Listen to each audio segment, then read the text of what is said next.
Hi everyone, welcome back to Here We Are, Brattleboro's Community Talk Show. I'm Wendy O'Connell, and our guest from the community today is Liv Barrelson. Liv is the Executive Director of CASP, the Community Asylum Seekers Project, a social justice and immigrant activist organization here in Brattleboro. She graduated from UVM with an honors degree in Latin American and Caribbean Studies. She worked at the Mexican border with the Refugee and Immigrant Center, supporting those emerging from border detention camps, and also most recently, she worked at the American Friends Service Committee Immigrant Rights Programs. So welcome, Liv. Thank you.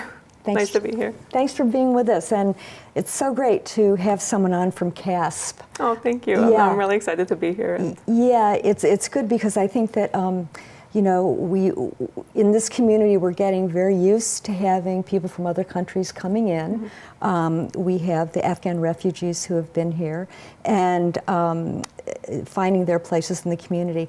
And CASP, I think it would be great to, you know, and we'll talk about this in the show about what you folks do, how people come to you, and what kinds of services you have. Yep. But starting out with you, just at the beginning, you spent some time, a lot of time on the East Coast, in a couple different places. And your parents, if you could talk a little bit about, I know that you had a little Quaker influence growing up, and your parents introduced you to various things along the way?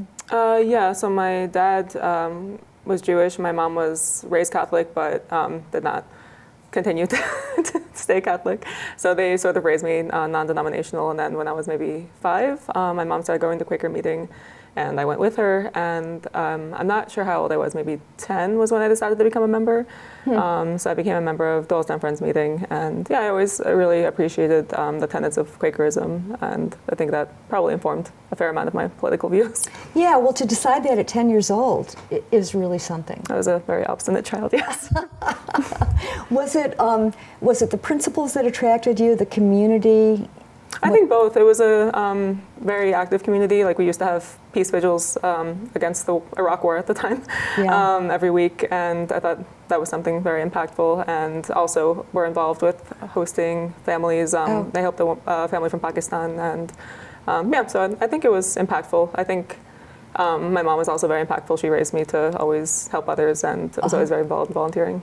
Yeah, and she took you, I think, to homeless shelters and to see what parts of the community, how they were living, and what kind of situations. Yeah, we went to, like, for Thanksgiving, we would go serve at homeless shelters, and I remember for my birthday, we went to clean up part of West Philly, so that was cool. So this is Philadelphia. Yeah. Mm-hmm. Also, the Quaker Center. Yeah, that's true. Yeah. That's true. And so having the tie to being a Quaker, and also, again, the fact that you were so young, how has that carried through for you?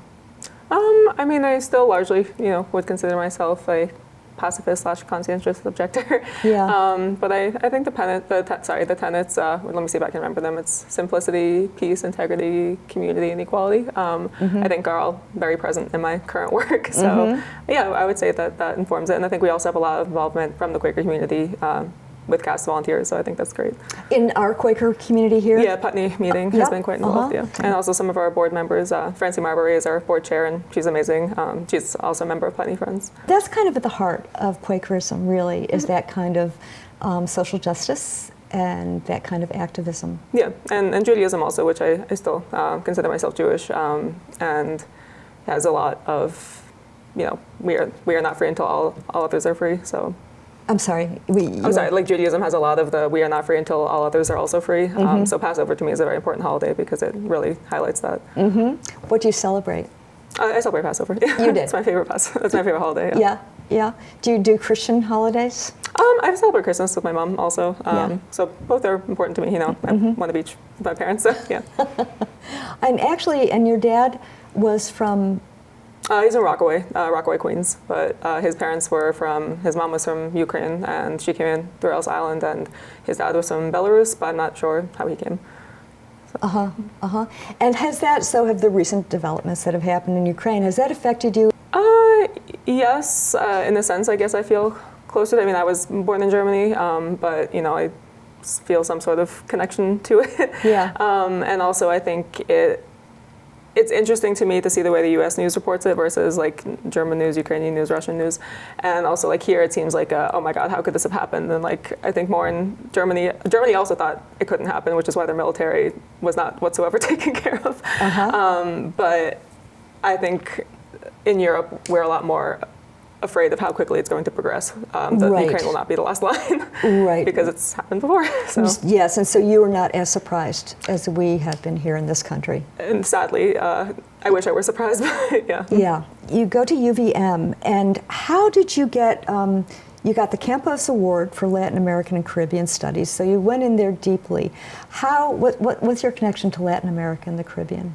I don't know. I always thought it interesting that like people seem to be sometimes randomly drawn to cultures or whatever. But when I was in 8th grade, so 10 or 11, I went to Ecuador it was a biological research station, and we also stayed with the Quechua community for some time. And then the Chevron v. Ecuador case broke, where, I mean, it has been litigated for quite some time also. But essentially Chevron just screwed this community in Lago Agrio in Ecuador and just left behind this complete devastation. There's cancer rates through the roof, like children are getting sick and dying, and just refused to take any ownership of it. And just watching that case go down, I really felt like, you know, these are people that I met, and I felt sort of, I wouldn't say obligated, that's not quite the right word, but sort of that I had to do something that would be like not quite fair of me to have gone there and then, you know, enjoyed spending time with these people and then see something like that happen and not do anything. So.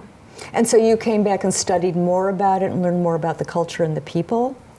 Yeah, and then just got sort of interested in Latin America in general, and also how much involvement the U.S. had in shaping how it is today. And yeah, I was interested in that when I started at UVM, and then became more so, particularly as a professor there, who I really enjoyed all of her classes. And yeah, I don't know, it's okay if I talk about that a little? Or Sure, yeah. Her name is Professor Sarah Ostin, and she's incredible. She's a Mexican historian. Is also a country conditions expert. We actually worked the case together, and she's great. But she went down to the border with one of her attorney friends, and she went down to interpret, and the attorney friend went down to go into the detention center and sort of like prep people for their credible fear interviews. And she told the class about it. I was like, you know, I'll be gone for X amount of time because this is what I'll be doing. And then when I graduated, I was like, I'm gonna go do that too. So yeah, so she was very inspirational. So she's a real mentor. She's incredible. We still work together. And, you do? You went to Ecuador? The first time, yeah, I went to Ecuador. And what did you do when you were there? I mean, the first time was a school trip. We went to biological research station, so we learned, you know, like the endangered species that are there, and like preservation, and like the devastation of the Amazon rainforest, et cetera. And then we also learned about the Quechua people and their culture. It sounds like a lot of the things that you've done, going out and kind of exploring a culture, learning more about it. You're learning things like that, like, you know, we have different ideas of how people are living their lives, but to go in and find out, to go to a biological research center, for instance, and find out about, I'm assuming, kind of the flora and the fauna, and the ecological challenges that they're facing, that kind of thing. Yeah, no, it was really interesting, because I think there's also sort of this conception, I don't want to say just the U.S., I think in a lot of places, but that, you know, indigenous peoples are backwards and don't know how to like take care of the earth, and like I feel that's very strange, because generally for many years they've been the stewards of the earth. And the way, you know, they practice farming there, and they practice, you know, harvesting not only like, you know, food crops, et cetera, but that they need wood for making bowls that they sell, is all in a sustainable way. And it was really cool to see that. I went to Ecuador when I was like maybe 10 or 11, and then I went back by myself when I was like 16, and I went back again like maybe 18, 19. And then I went to UVM many years after that. Yeah. So you went by yourself? Yeah, well, the first time I went with school, and then after that I went by myself. You did? And just traveled by yourself? Yeah, I like to travel by myself. So. And you knew the language well enough to get by? Much more poorly than I do now, but like well enough, yeah. So. Pretty brave. Oh, it was fun. I don't know. I've always liked traveling alone. I like traveling with friends or alone, but you know, alone you make all these new friends, and also like do your own thing and beholden to your own schedule. So yeah, and I'm sure that being there deep in the culture, embedding in the culture, makes a really big difference as well. Definitely, yeah. I really enjoyed it. So you come back and you do more. You go more deeply into Latin American and Caribbean studies. At that point, did you have a goal in mind of what you were going to be doing with that degree? It's funny because I've wanted to be an Indigenous rights lawyer for quite some time. When I was a kid, I wanted to be a marine biologist. And then I started doing field work, and I was like, no, this is not for me. Respect it, not for me. But everyone who knew me was like, you need to be a lawyer, because I was a very argumentative child. So, Because you were an argumentative child? And so since, as long as I can remember, honestly, besides like first, second grade when I was into marine biology, I wanted to be an Indigenous rights lawyer. When I started that American Friends Service Committee, I had intended to go to law school, and then when I was a paralegal for a while, it was like, oh, I don't know, but I think I will. I think I still will. But there is also a decent amount of overlap in immigration law and Indigenous rights law. It's just Indigenous rights, you're working more treaty law, land rights, et cetera, and like dealing with the root causes of why people migrate, and then immigration law, you're dealing with a lot of Indigenous clients who were forced to migrate because of these issues. So right. For you, what's the driving force in that? I think it's the correct thing to do. As an American citizen and as a German citizen, those are both very powerful, privileged passports that I did nothing to get. So I sort of think that given the U.S.'s involvement in Latin America particularly, we owe it to its people, to the countries to do something on their behalf, because a lot of the reason that we live such privileged lifestyles is because of what we've done there. So yes, right. And I think that we're beginning to become more and more aware of that fact in many different ways, and many different parts of our culture and other people's culture. At some point you were working was it in Texas when you were working at the border of Mexico? San Antonio. For the Refugee and Immigrant Center for Education and Legal Services. And was your part there about the legal part of detainees? Yeah, it's a really great program. They still have it, I think. It's their bus program. So their what program? Their bus program. So essentially, these people get released from the various ICE detention centers, and they get bused to the Greyhound station. And they generally don't speak English, have no idea where they're going. So normally ICE just like drops them off and is like, good luck. So there's a group of nuns actually who goes, and they provide sort of the humanitarian side of it. So they give them backpacks, blankets, food, etc., and then help them buy their tickets, and then write a sign for them that says I don't speak English, please help me get to whatever destination. And then we would do the legal side of it. So in a very brief amount of time, because there's so many people and they're all getting on buses, just a very brief overview of asylum, and then hand them a sheet and explain you have 1 year to apply from the day that you entered. This is your A number. This is how you check when you have court, and then give them a list of resources for wherever state they were going to find an attorney. Wow. And how effective was in your experience? How effective was all of that? I mean, it's hard to say. I hope it was effective, because most of these people I never saw again. They leave. Yeah. I only saw one who actually found me in New York when I went back up. But I hope somewhat, because most of them are given absolutely no information and have no idea what the next steps are. So I hope at least saying hey, you have 1 year to apply, because a lot of people don't know that. And then this is how you check if you have court. This is what this number means, because in immigration, your A number is your identifying. Which is unfortunate because they're human beings, but you need that number for everything. So at least showing people this is how you locate it and putting it all on one piece of paper, I hope is somewhat helpful. But. Yes. So Liv, a lot of these things that we're talking about, the asylum seekers and refugees and immigrants and the detention centers, for us, they're descriptors in so many ways. We imagine that the situations are really dire and really difficult and hugely challenging. But you were there. You went into the detention centers. Can you talk a little bit about what it was like? Yeah, I mean, it depends on where people are detained, I think. Right. I mean, obviously being detained anywhere sucks, but, some of them are specifically ICE detention centers, ICE, are only ICE detainees, and then some are, a medium security facility, maximum security facility that rents beds to ICE. So it really depends. It really sucks if you happen to be transferred somewhere that's a max security facility that just rents beds to ICE, because now your crime is crossing the border and you're stuck in max security. So that was really unfortunate, and I had a couple clients in a facility like that, and they can only be out of their cells for 8 hours a day, and don't have any activities, don't have a lot of access to books in their language, and it's just a very dehumanizing experience for them. And then, some of the facilities are a bit better. It's still, of course, being detained. Yeah. But it's really painful to see people that you really come to feel something for, stuck in these places, often far away from their families who can't afford to visit them. And You know, I remember one of my clients during COVID, which was really bad in the facilities, and a lot of them did not have adequate PPE, like even soap. And he was like, no one calls us by our names, they just call us by our A number. And I'm like, so dehumanizing. So then you were working for American Friends Committee for Immigration Rights, the Immigration Rights Program. Where was that? That's in New Jersey. So I think most of us actually lived in New York City, but the office was in New Jersey. And were you doing the same kind of work in terms of helping with legal services? That much more so, because the Raíces thing was sort of just like a brief overview, and you know, some of the volunteers have, I honestly have no experience in the legal field, but are not like lawyers, paralegals, whatever. It's just, you know, trained in giving this brief amount of information. Right. But this is like a full, you know, fully functioning law program. With an amazing managing attorney, Lauren Major. Look her up. Lauren Major? Lauren Major, yeah. She's absolutely incredible and is definitely one of the people that inspires me. When I started, it was mostly detained people, and then we started repping people who we had repped while detained once they were released. But yeah, we were mostly working in the Jersey detention centers, and then when a bill passed to shut down ICE detention centers in Jersey, a lot of them were transferred to like Massachusetts, Florida, et cetera, so we kept them as clients. Oh, wow. And the detention centers there, were they very different than the ones you saw at the border? Yeah, they are different. There's one there that's medium security, that's also mixed. Well, the ICE population is kept separate from the criminal population, but it's both. But that's medium security, and there's a low security one.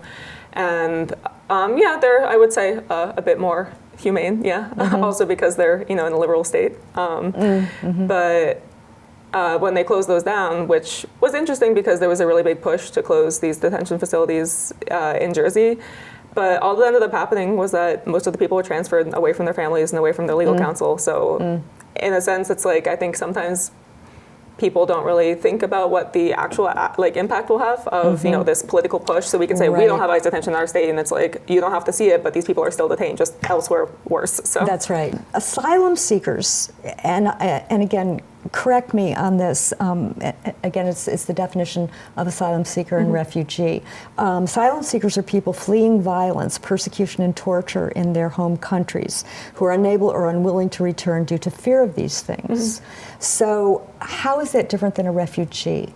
Well, so technically both of them are doing those things. Same thing. Yeah. But I think there's like a societal concept of refugee and asylum seeker, and then there's like the legal term of art, which asylum seeker is a specific thing and refugees is a specific thing. So refugees apply from a country that's not their own and apply while they are not yet in the U.S. and they get interviewed while they are still in the other country. Yeah, in the other country. And then when they arrive, it's like an approved arrival, and they come and get supported with, you know, housing, food, employment, placement, etc.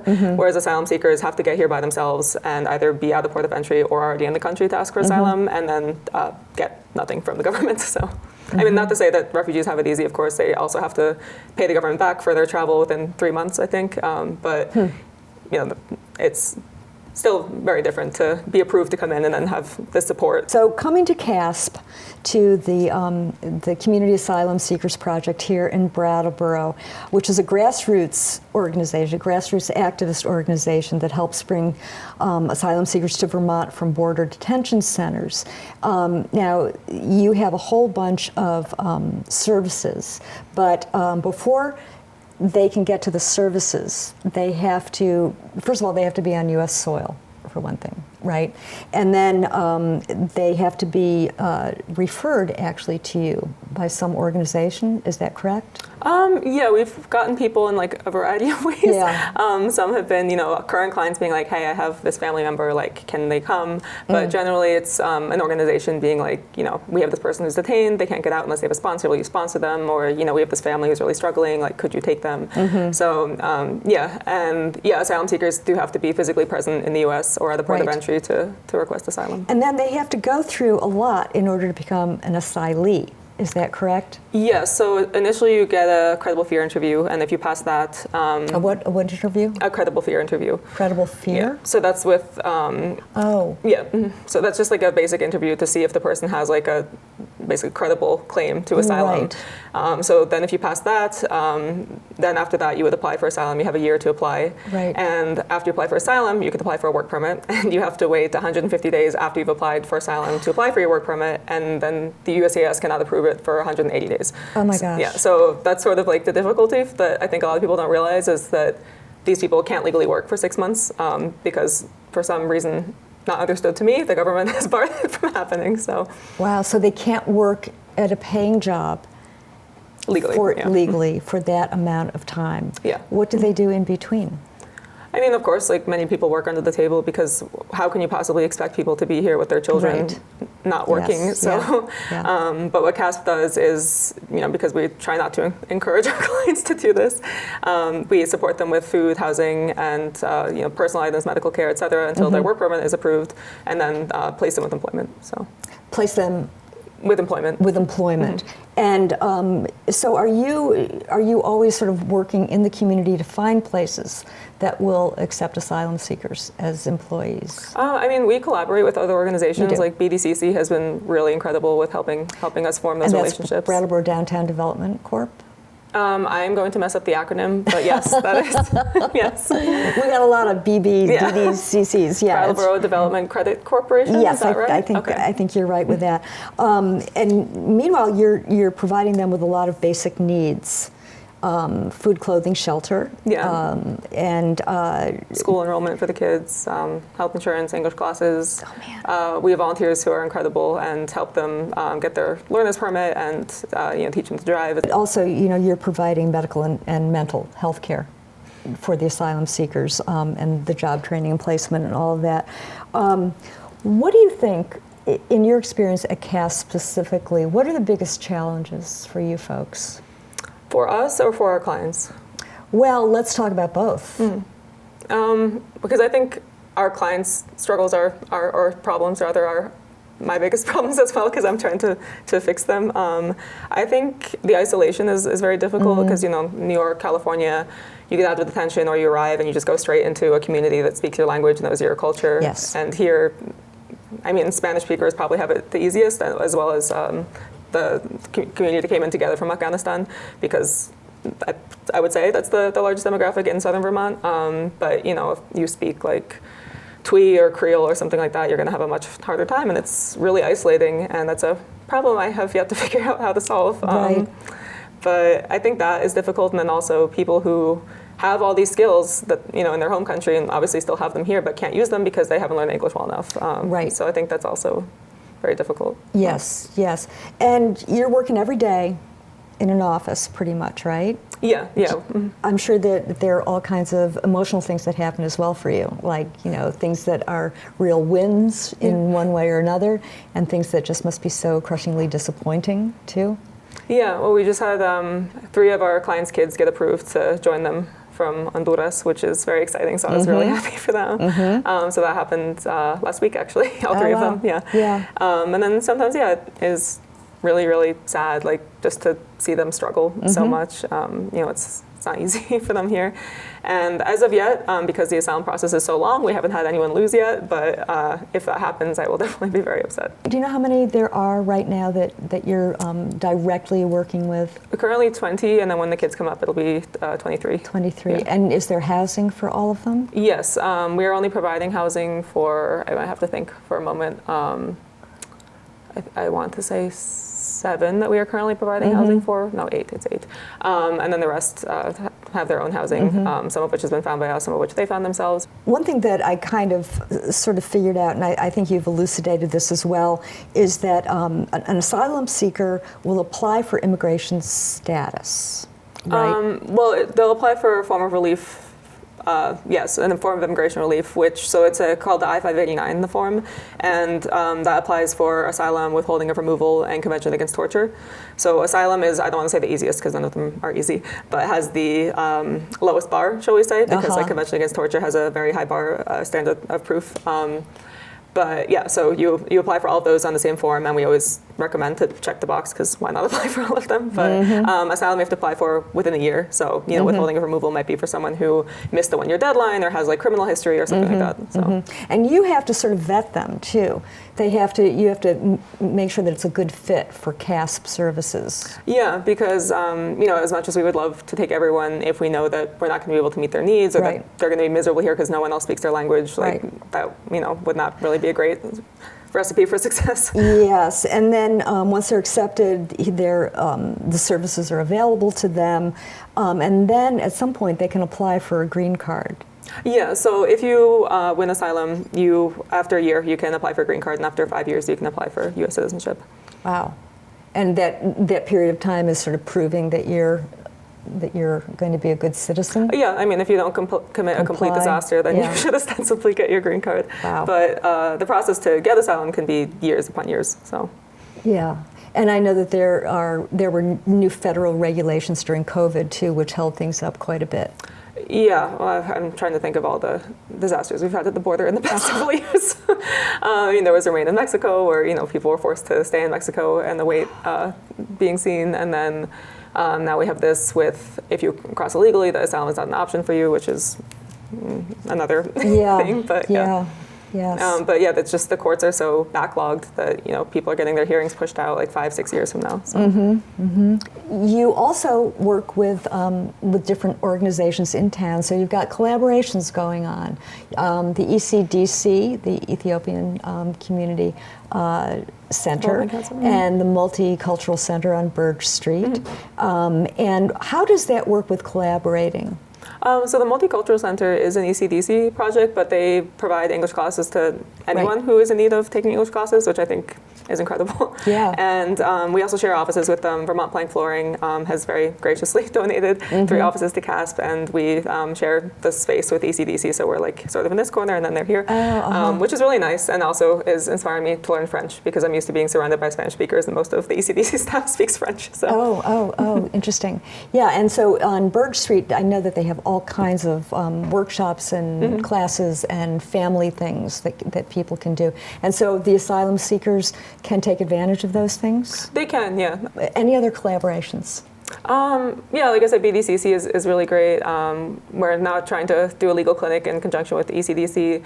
And then there's also the Vermont New Hampshire Asylum Seeker Network, which is a bunch of organizations throughout Vermont and New Hampshire that do similar work that we do. And actually the library has been incredible with our clients. They're very supportive. The public library? Yeah, great. They're really, That's really great. sweet. And they also have 2 really great language learning programs. So even if you are not an asylum seeker, please take advantage of this because I looked at it and it's really cool, and it's usually expensive and it's for free if you're a member of the library. And then some other collaborations we have are the Winooski Parent and Students Project. We're trying we're trying to do a legal clinic with them because there really is such a need all over the state for people to even just bare bones file an application and get their work permit. Yes. And then VAP, which was actually started by our former executive director at CASP, Kate, and she partnered with several people to form the Vermont Asylum Assistance Project, I think is the acronym. But yeah, people have been very supportive of getting people integrated into the community and the workforce and everything. That's so great. And Brattleboro seems to be a pretty good community for this kind of support. Yeah, people are like really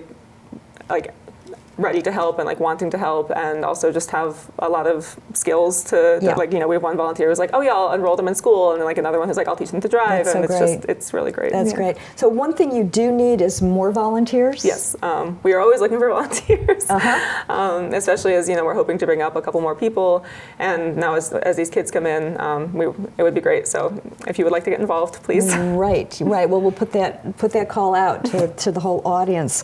Volunteers for CASP. Also, you're looking for board members, I think, too. Yes, we're looking for some board members. That's good to know. Some people who could get involved. Yeah, particularly anyone who has experience or a background, with immigration, seeking asylum, et cetera. I think it's very important to have those voices on our board. And some languages too, probably would be good. Yeah, I was thinking also of a lot of people who are coming up from, for instance, Latin America. They have to get used to the climate as well, right? Yeah, one of our clients' daughters struggles quite a bit walking home from school. So. Yeah, it's a whole different world. Yes. Well, Liv, this has been really great. It's been really informative. It's really wonderful to sort of flesh out what CASP is and what CASP is doing in our community, and the good work that you're doing, good work that you personally have done as well. So thank you. No, thank you so much for having me here, and I really appreciate it. And yeah, I'm really excited to talk about the work that CASP does. Oh, good. Thank you. And at the end of the show, we've got for more information. Okay. So we'll have that information up and people can get in touch directly. Awesome. Okay. Thank you. Thanks, Liv. Thank you. thanks to all of you folks for tuning in today and listening to this great organization that we are lucky enough to have in our town. I know a lot of individuals took a lot of time and thoughtfulness and research to try to figure out how to make this work, and they obviously have, especially having people like Liv on board and doing all the different things that need to be done. So thanks for tuning in. We will be back again next time.